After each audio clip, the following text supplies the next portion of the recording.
Adam. Tractor systems are offline. We are Beyond FM. Beyond FM. The future of broadcasting is here. Up and Adam with Adam Montiel. It's community content from Concentrate. It's Up and Adam with Adam Montiel. Some say life is where it begins. Straight to the stars is where it ends. Yes, some say life is just where it begins. Straight to the stars is where it ends. Only to start again. Happy Friday. Thank you so much for being Up and Adam. My name is Adam Montiel. The weekend is here, warm. Man, busting out all the fans. You're bringing out the AC. What is up? Starting to feel more like late spring than early spring. All right, today's show. Every once in a while, a celebrity says something that the ripple effects, and it goes viral through an entire world. Recently, actor Timothée Chalamet, he joked that no one cares about opera or ballet anymore. He did it with Matthew McConaughey. Check it out. I don't want to be working in ballet or opera or, things where it's like, hey, keep this thing alive, even though no one cares about this anymore. Yeah. All respect to the ballet and opera people out there. I just lost 14 cents in viewership. But, damn, I just took shots for no reason. And just like that, a comment maybe that he thought would have landed light, landed super heavy, especially for dedicated artists who have devoted their lives to those very art forms. Today on Up and Adam, we're going to step into that conversation with two people who know this world from the inside out. Brian Asher Alhadeff, the general and artistic director for SLO. Also, Lisa Deyo. Excited to meet her. She's the creative force behind Deyo Dances. But it's not necessarily about scolding a movie star. Look, what he said was dumb, I'm sure. I am sure he and his people know that by now. It's about something much bigger. What happens when the lights go down in a theater and live art takes over? And why do these art forms still matter in a world of streaming, scrolling, and very short attention spans? And also right here in SLO, far beyond Broadway or Paris, how do local artists keep these beautiful 500-year-old traditions alive and inviting for a new generation? We're going to dig into all that when Up and Adam gets rolling on a Friday. We also got Robin Coleman from the Woods Humane Society. And yeah, just in case you are wondering why it feels like June, July out there, SLO is cooking. A heat advisory continues through today with temperatures pushing well above normal for this time of year. We're talking mid-80s in San Luis Obispo, even hotter in some of the inland spots like Paso. Santa Ynez got 88. Wild. This all thanks to a big high-pressure system parked right over our state. Basically nature's way of putting a lid on the atmosphere and letting everything just heat up. Good news, slight cool down coming for the weekend. Cooling down is a little relative because it's still going to be very warm for March. And if you're heading outside, whether it's a hike, a run, a dog walk, or just sitting outside a Paso tasting room pretending it's summer, drink water, find some shade. Definitely don't leave the dog in the car because spring hasn't even started yet. Isn't that crazy? And the Central Coast is already feeling a lot like a rehearsal for summer. So heat advisory through today, and we could get some serious temps. As it cools down after the weekend, back up next week, temps around in the I think the 90s. I think SLO could get into the 90s. Wow. All right. Before we get into our chat with the folks, with Brian, also Lisa, talking about this Timothée Chalamet. He's certainly stepped in at this guy. Well, I'll tell you about my friends at Porta-Bidet. Once you try a bidet, there is no going back. And if you're like me, yes, I very much, you know this by now, I am a proud bidet guy. You already know the struggle. You get used to that clean, comfortable, why the hell didn't I do this sooner feeling at home? And then for some reason, you got to travel. You got to hit up a hotel, Airbnb. I'm going to a wedding next weekend, a conference. Maybe you're hosting a wine cruise in France. I don't know. But then you feel like you're roughing it. And that's why I love the Traveler from Porta-Bidet. It's not no squeeze bottle situation, awkward thing from Amazon. It actually mounts to the toilet with no tools, no plumbing in seconds. And it gives you real pressure. Imagine being able to take this anywhere you go. There's people using it at home. It works so good. The pressure is unreal. Control, the comfort. It's like bringing your own home setup with you. Trust me, vacation hits different when you feel like yourself. Again, I told you they just killed their Kickstarter. It was incredible. Now they're shipping, and yes, Up+Adam officially partnering with Porta Bidet. So if you've been bidet curious, yes, this is your sign. This is your invite. Hit the link in the show notes. Also head to adammontiel.com, grab the Traveler, and just by hitting that special link either on our website, adammontiel.com, or in the show notes, it will let them know you heard them on Up+Adam. It's Up+Adam with Adam Montiel. Well, a comment from Hollywood has sparked a big conversation in the arts world. Actor Timothée Chalamet recently joked that no one cares about opera or ballet anymore. Don't believe me? Listen. I don't want to be working in ballet or opera or, things where it's like, hey, keep this thing alive, even though no one cares about this anymore.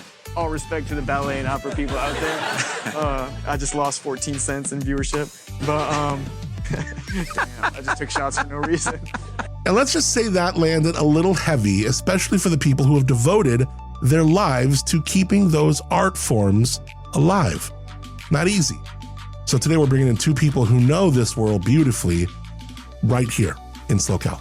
Brian Asher Alhadeff, we've had him on the show. He's the general and artistic director for Opera SLO.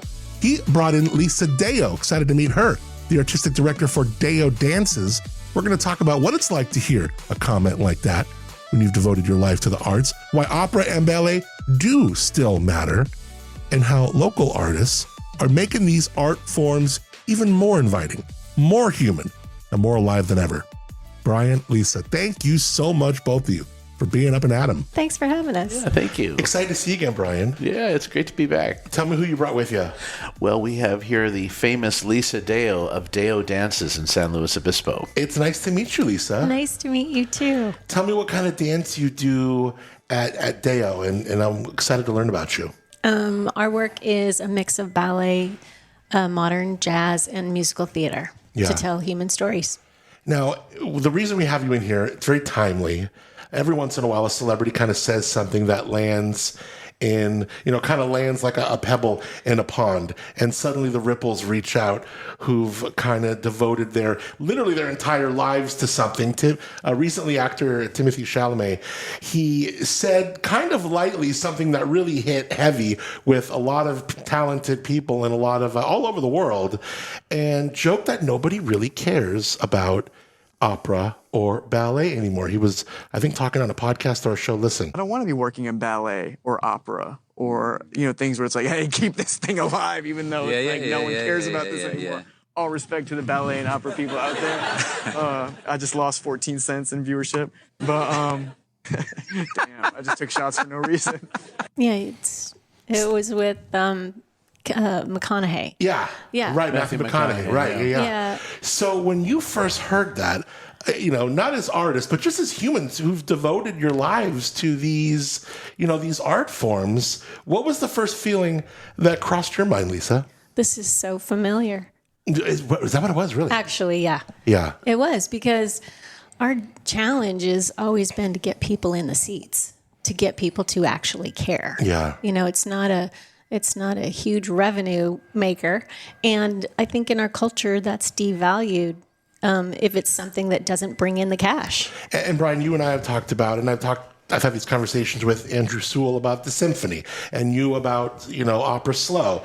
This is a niche, but a beautiful art form that we want to make it more approachable. We want to have a gateway, and that's why we do those shows that you do to bring people in to see how beautiful of an art form this is. What were you feeling when you saw Timothée really step in it here? Yeah, it was a difficult watch at first, and we can't absolve Matthew McConaughey either, because he sort of agreed with him right there.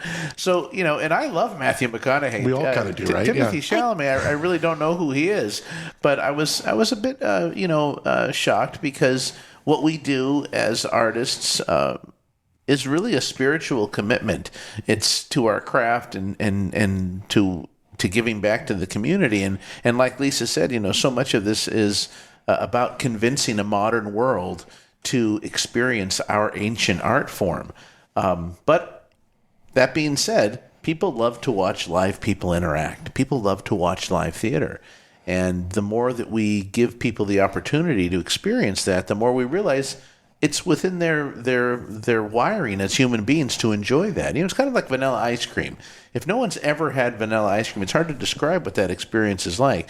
But most people who taste it once enjoy it. And want it. And want it again. But honestly, we would be doing what we do no matter what. We're addicts. We love it. Yeah. We are committed our lives to it. We're never going to stop. Right. Whether we can make a living at this or not has become lesser value to us than actually doing the work and making the art. Absolutely. And that's the saddest thing to me, is to hear another artist put down anyone who is making something out of nothing, because that needs to be celebrated. And good art begets good art, no matter what kind it is, whether it's poetry or singing or music or theater or dance or paintings. It all goes into the pile that stimulates that beautiful thing that we call art. We live in a world where attention is often measured in clicks and streaming numbers. Opera and ballet, they were born in a completely different era, one where that experience it wasn't one you were supposed to scroll past. It was an experience that stops you. What do opera and ballet offer the human soul, Lisa, that modern entertainment sometimes forgets to deliver?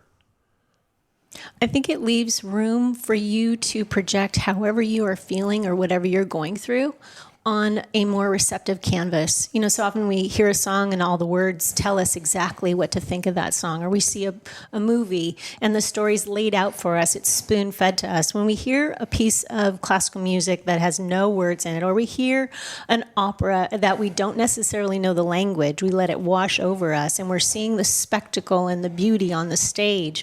It allows us to sit back. And the Maxell guy, the ad for he's sitting in the chair and the speaker blasts him. That's how I wish everyone could take in ballet, dance, opera, a lot of theater, and not try to judge and figure it out and try to get it right. I don't think that. Great point. I think there's too much emphasis on trying to get it, like you're going to be quizzed later, rather than that feeling of when you're driving in your car and you got the window rolled down and you put on a song because you love it, or you hear a new song and you instantly hate it. You're allowed to just feel what you feel as it hits you, and I think that there are a lot of reasons for that. I think that the kind of elitist nature of the price of tickets can get in the way of that, and has for many, many years, especially as we've lost government subsidies for the arts, specifically for theater arts. So I think if we can make those barriers disappear somewhat and allow people the freedom to just experience what we make, I think he might not have said something like that, because he'd be seeing more of it. He'd be experiencing more of it himself. And he grew up experiencing it with, a family that's involved in ballet. So he has an up close and personal view of how little he saw that matter to the world around him. He's got to regret it right now at this point. Like, he's just got God. you. There was an article in People magazine. Jamie Lee Curtis was like, there's no way he doesn't regret that silly remark. Just having to go home and face his mother. I mean, Jesus. You thought the press was bad. Oh my God! You thought the call from his PR person was bad. Right. No, but I imagine maybe that he's letting it sizzle and kind of simmer, I guess is a better way to put it. And then he's going to have to come out. Probably he's got to come out with something. And maybe it's going to be him on some other podcast and being, quote, asked about it. Then he can flush it out. Or maybe it's a comment through his publicist. I don't know, but it seems like you got to say something. Well, I mean, I think the easiest way out of it is to just share that this is the world that he came from. Yeah. He watched his mother and his sister struggle through this lifestyle and go into Broadway, be in dance, and go from one show to the next. And maybe his closeness to it is what sort of the filter was reduced, because we talk about stuff that's really close to us. We have a lot of experience with. We tend to have maybe a lower filter on that for So I think that would be his easy way out for sure. But I think the hard part ultimately though is that, because this, opera, ballet, classical music, chamber music, all of this is a very niche art form. It's 500 years old. It's a niche art form, and we are struggling. Most of us survive. Mm-hmm. Very few of us actually thrive in this industry. So it's difficult to experience this multi-millionaire Hollywood star in the midst of fame and fortune punch down. Well, right. He's on a generational run right now. And then, of course, he's exactly like you said, punching down. Kind of like I asked Lisa, Brian, when someone sits in that theater and the lights go down, what happens to a person emotionally that maybe they didn't even know that they needed?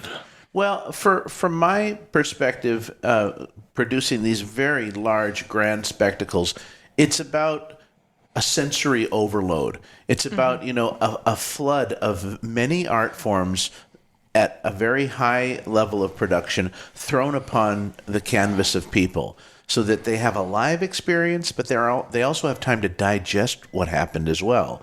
And so, we, as performers, we only have about 2 hours at best to give an impression. There's no rewind, there's no pausing it, there's no coming back to it later. So we really have to think about how are we going to, best prioritize those 2 hours. And for me, I deal with a very large level of production, a huge orchestra, 2-story sets, a big auditorium, multi-layers of singers, chorus, soloist, dance, lighting, costumes, all these things sort of come together, and we have to balance that expression in small microcosms, but also in large canvases upon the audience. That's a great point. It's Lisa had a much more intimate explanation that I'm a little jealous of, because it made me think when she was talking about that, and for me, I think I don't have the luxury of really thinking about intimate moments so much as I do about I've got to flood the audience with this. I want to play into the audience's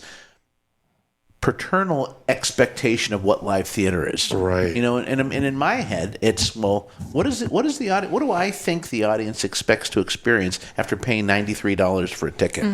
They want to be entertained and coddled and loved and presented with beauty, and then have the opportunity to think about that in a positive way. I think. Yeah. They say you had to be there. That's you. The party was great. Right. You had to be there. That's one of the things that I loved about being a participant in your operas was feeling the vibrations of that music go through my body. It was an intimate experience that I would not have anticipated, because I've danced in theaters all my life and I've danced with canned music for most of that. And to have the opportunity to work with live musicians, live singers, and a live audience, because you feel their energy too.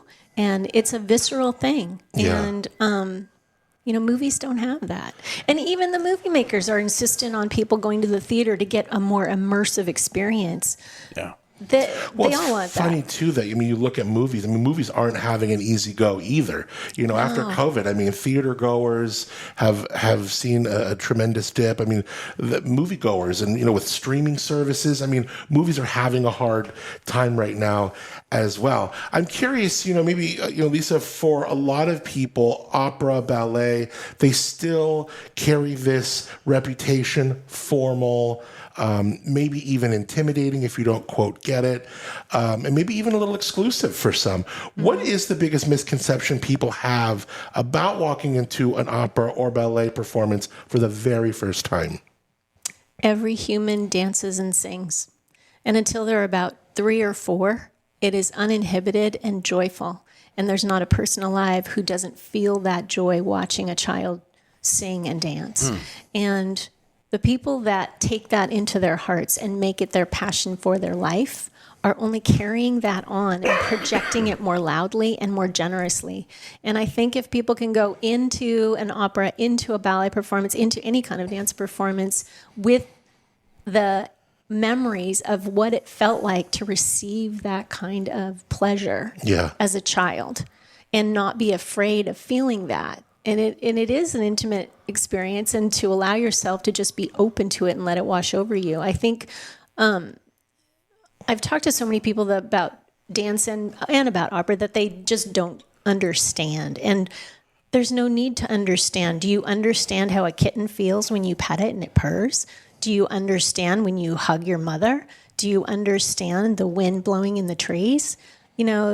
It's about experiencing those things and feeling those things on a deep emotional level. And it's going into the theater, you are allowed to experience those things in an environment that encourages that, and we're still afraid to let go and feel those things. Yeah, I remember wine writer Karen O'Neill talking to me about the conversation of, quote, demystifying wine. And she was like, maybe we don't need to demystify wine. The wind in the trees, the feeling of the kitten. We don't need to, explain it. Right. Yeah. We don't need to reverse engineer it. We just need to enjoy it and just go and be delighted and wonder by it. Enjoy it or not. Yeah. Or That's the there you other go. thing. Sure. I think if people felt more comfortable saying, "Oh, I really didn't like that. Oh, that dance was dumb. I didn't get it," or "That's good. Yeah. That's good to have an opinion and react to your own reaction and be able to share that in an articulate way." Here's what fascinates me about this conversation. The headlines, especially from this FUBAR, are global, but the work happens locally. It happens in communities like ours. What does it mean, Brian, to keep opera, dance alive, not in New York and Paris, but right here in SLO? Well, that's a great question, and it's a constant evolution because we're competing for people's entertainment time. The time that people have a lot of different times. Everybody's multitasking. We work, we get up, we take care of children, we make food, we eat, we go to the bathroom, we do all sorts of things, and within that daily 24 hours.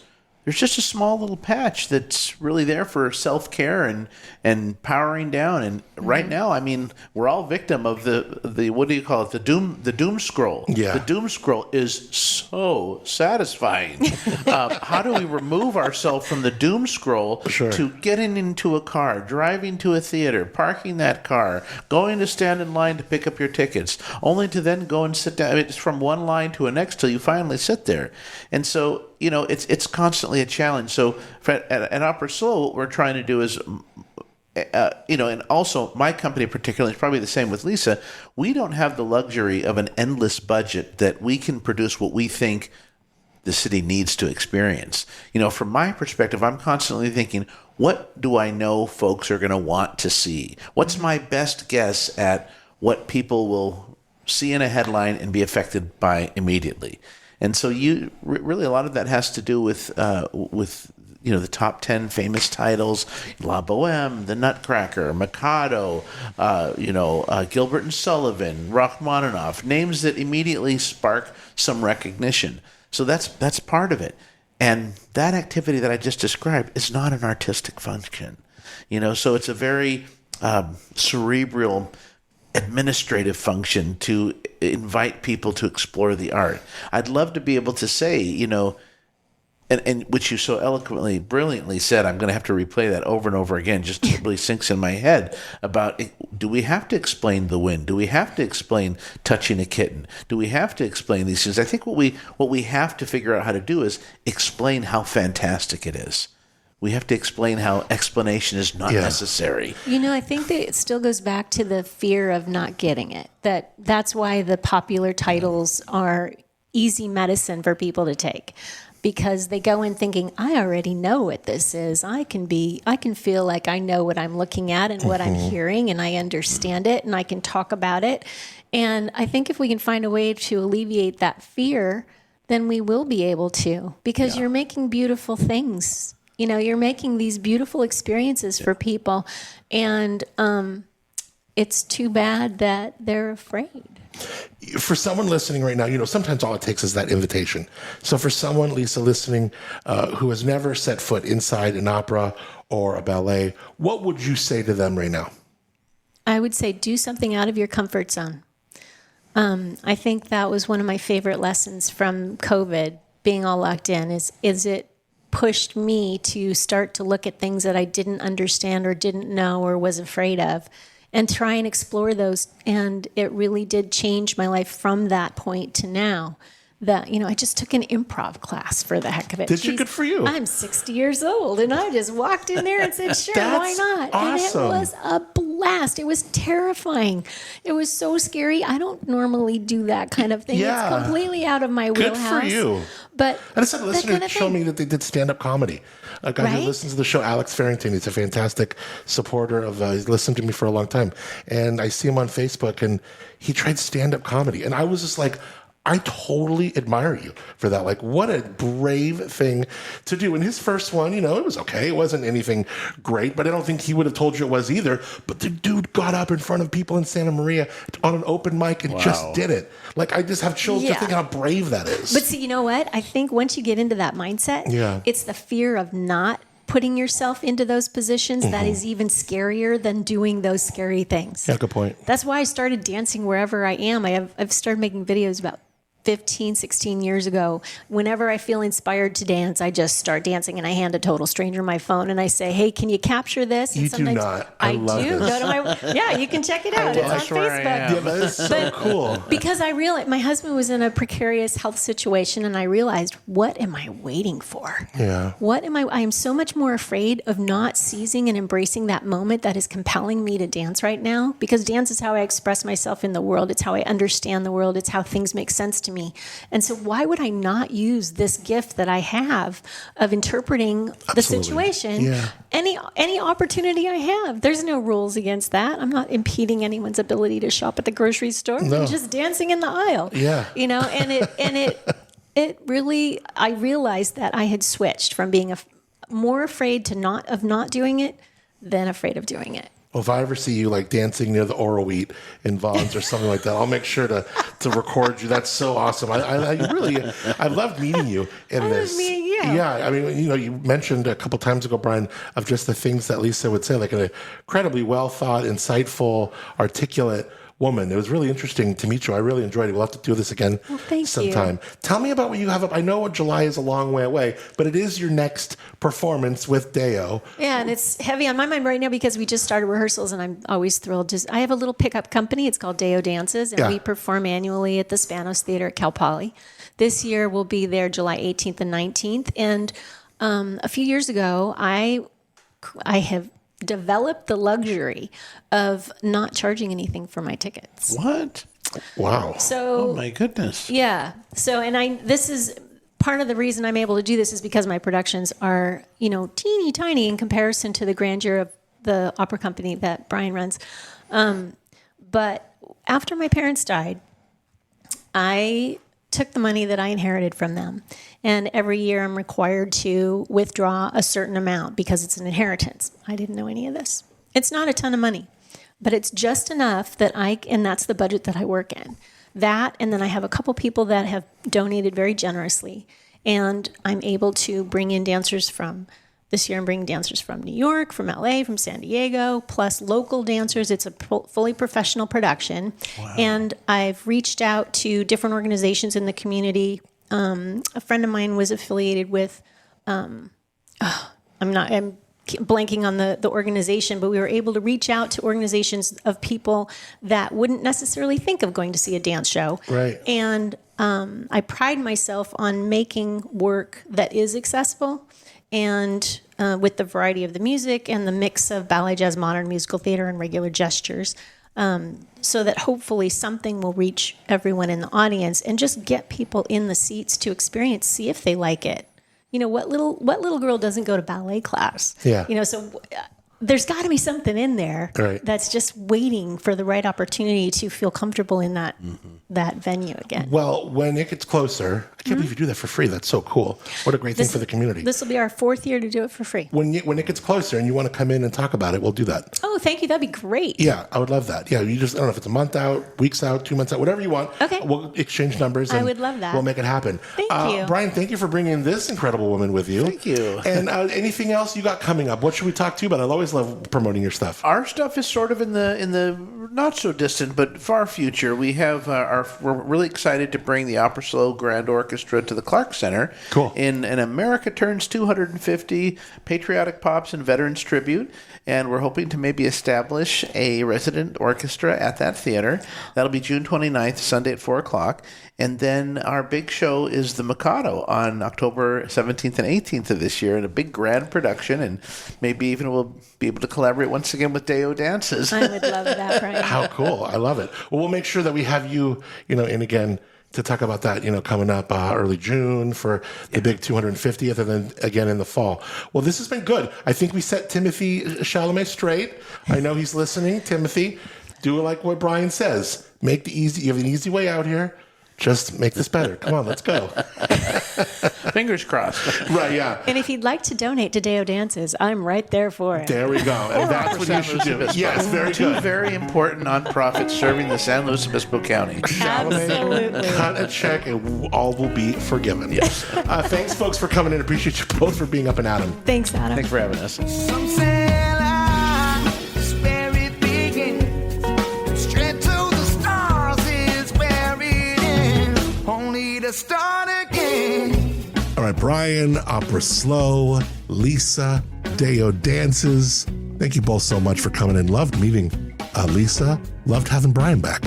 If you like to experience what they do for yourself, you can learn more about their upcoming performances. You should have them both back because there's a little bit of time before their performances. operaslow.org, Deyo, D-E-Y-O, deyodances.com. We'll have those links, of course, in the show notes.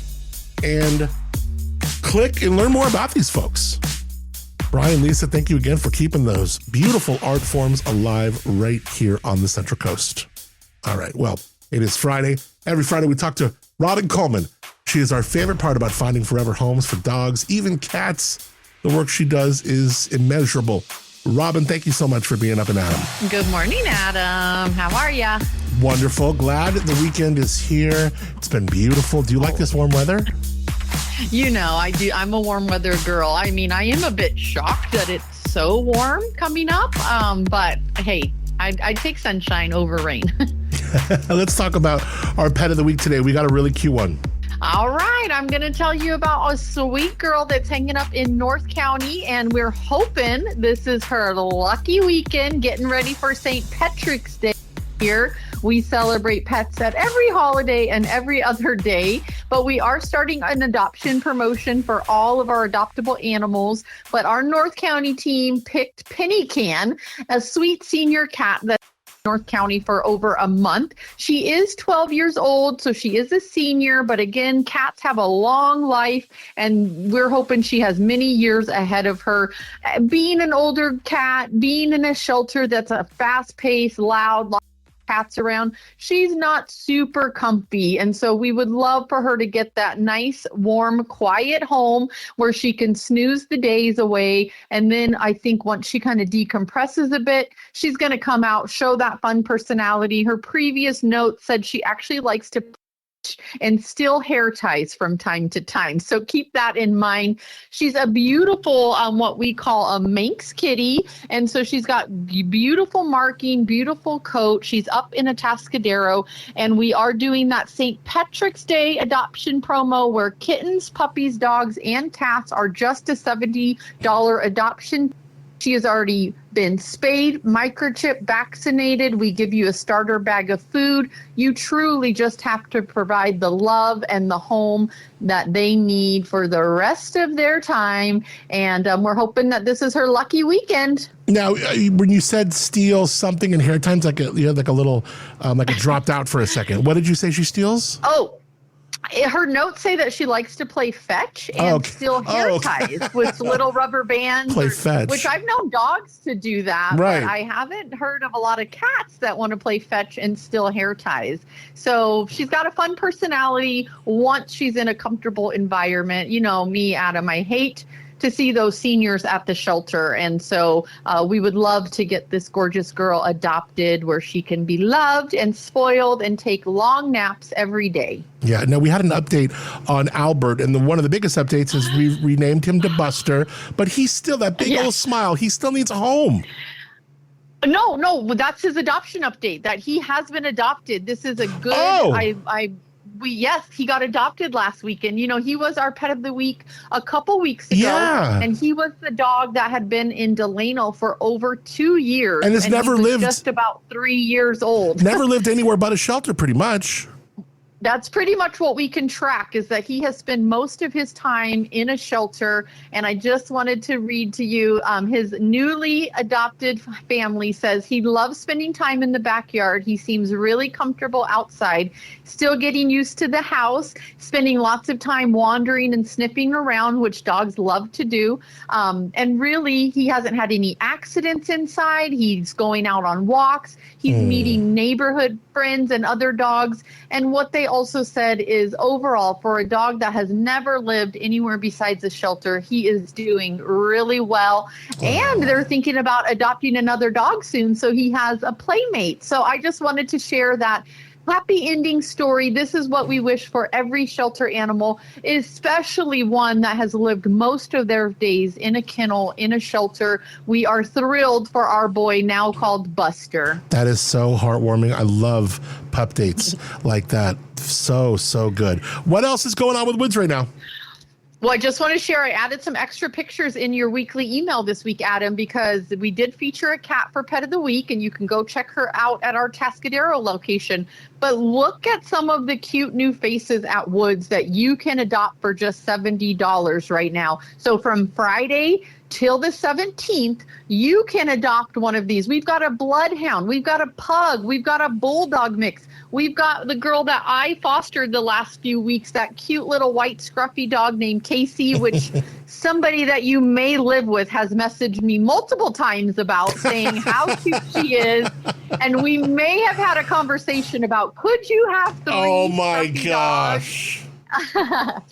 But we've got puppies, we've got Shih Tzus, we've got everything. And again, a great time to adopt. Share that we're doing this promotion so we can find more animals, those forever homes. And if you want to meet Casey, Adam, you just let me know. I will deliver her to you. Oh my gosh, she is a cutie. I had no idea the conversations were that detailed. You don't know. Yeah, you don't know the conversations we have. Oh my gosh, I love it. Robin Coleman, Woods Humane Society, woodshumane.org for the latest. Also for Penny Can, beautiful little cat. So show some love to Woods, and of course to the North County Tascadero branch of theirs. You can find them off Kansas Road, their main location in SLO. Robin, always love what you do for Woods, and you're my favorite part about finding forever homes for dogs, even cats like today. It's all good. Love you, Robin. Thanks for being Up and Adam. Thanks, Adam. It's Up and Adam with Adam Montiel. woodshumane.org. Thanks so much to you for connecting here this whole week. We had some big shows this week. Lots of new people coming into the community, lots of new followers. We got some new supporters jumping on board. Next week, excited to introduce you to them, some local retail, some other local businesses, pretty cool stuff. So can't thank you enough for the role you play in letting others know about this community. There is no other radio show it's done like a radio show, but it's a podcast. And we've been doing this for 2 years, and we are a top 2% of global podcasts right here on Up and Adam. And not only are we doing this with SLOCAL and our local area in mind, but we are helping others discover what we do, and we're downloaded in all 50 states and over 60 countries, and I have you to thank for that. So thank you so much. Also, those who support this show. All right, thanks to Moonshiner Collective, one of those people who support the show with original music, local music right here. Moonshinercollective.com, the website. Stream them wherever you get your music. And of course, you can check out Moonshiner Collective Live Slow Brew Rock a week from today, March 20th. Tickets again, moonshinercollective.com. Many thanks to our friends at Timbre Winery, Timbre. They celebrate their wines in the village of Arroyo Grande. That's where you can taste them. I appreciate them for the Timbre Lowbro Studios. Again, appreciate you for everything you're about. I hope you have a great Friday. I hope you have a great weekend. And I cannot wait to connect with you again next week. Till then, I'm Adam Montiel. Appreciate you. Thank you for being Up and Adam. Some say life is where it begins. Straight to the stars is where it ends. Only to start again. Let's start again.